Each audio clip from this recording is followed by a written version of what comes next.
I thirst. We find this statement from Jesus from the cross in John's Gospel. And if you know the Gospel of John, you know that John does not use words insignificantly. If John is going to say something, it's going to mean something, and usually it means 2 or 3 things. And so Jesus saying, I thirst. We see that in John's Gospel when he says that the people watching him at the foot of the cross take a branch and put a sponge on it and dip it in wine, sour wine, and give it to him. And John tells us that that branch is a hyssop branch. That's not the first time that we hear that word used in Scripture. Hyssop was used on the very first Passover. And again, this is also Passover week for our Jewish friends. And if you recall, on the very first Passover, the Hebrews were to put blood on the mantle of their doors so that the angel of death would pass over them. And what were they to use to put that blood on the door? A branch of hyssop, so that death would pass over.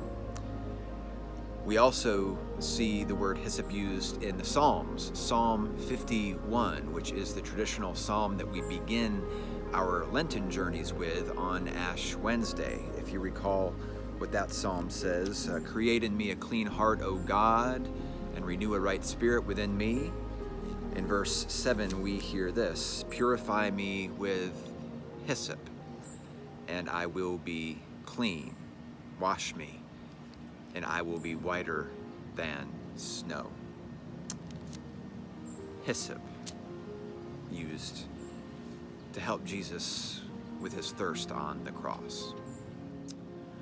I thirst, another possible meaning, and I thank the Reverend Adam Hamilton for this in his book, The Walk. He talks about Jesus as the one who is living water. If you recall earlier in John's Gospel when Jesus is meeting the Samaritan woman at the well, and Jesus comes to her and says, will you please give me a drink? I'm thirsty. And then he launches into this conversation with her, and he tells her that he is the one who is living water. He offers her and all of us the gift of living water. And Hamilton points out that here on the cross, the one who is living water is now thirsty. Now thirsts. And Hamilton points out that John wants us to see that the one who is living water has completely poured himself out for the world and has poured himself out for us here on the cross. And then thirdly, and this just happened literally 30 minutes before I filmed this devotion. This is one of those God incidences. I was looking around trying to think about what I was going to say for this devotion, and I just happened to listen to an episode of a podcast called the Eternal Current Podcast, and right now they are offering practices for pandemic. And in this particular podcast, and I will have a link to it in the comments section of this video, in this episode, the devotion was given by a Catholic priest, and he talked about Mother Teresa. And he talked about how she had a conversion experience to her way of life before she became Mother Teresa. Her experience happened when she came across a beggar in a subway station one day. And she looked at this beggar, and she saw Jesus in him, and she heard the words of Jesus from the cross saying, I thirst. And she saw in this beggar someone who was not only physically thirsty, but she heard the words of Christ from the cross saying, I thirst for you.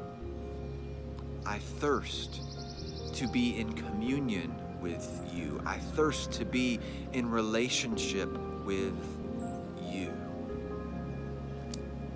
And I want to share some of the words of this meditation from Mother Teresa. Imagine Jesus saying, I thirst for you. Come to me, and I will fill your heart. I will heal your wounds. You must never doubt my mercy, my acceptance for you, my desire to forgive you, my longing to bless you and live my life in you. I thirst for you. Jesus says this from the cross. Jesus says this to you.